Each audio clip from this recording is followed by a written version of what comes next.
when I go to hospitals, I find common things, right? And we discussed already that nobody's in charge. In your hospital, like, in other words, if I walked into your hospital and I went up to the desk, I said, send me to the Department of Surgery, they'd send me someplace. If I said, send me to infection prevention, they'd send me someplace. And if I said, send me to who's in charge of vascular access, you know, nobody would know what I'm talking about. The second thing I find is, and I want you to examine what you've done in your hospital, that quality improvement in vascular access always starts with care and maintenance. So think about what initiatives have you tried in your hospital? Tell them, do you have anything off the top of your head that you tried?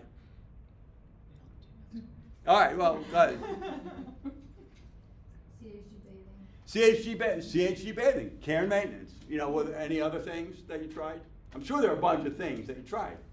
It's like, it always starts with care and maintenance. So I ask why? And the reason for this is the bacteremia is picked up on day 5. So then it's like, oh, well, day 5 wasn't me.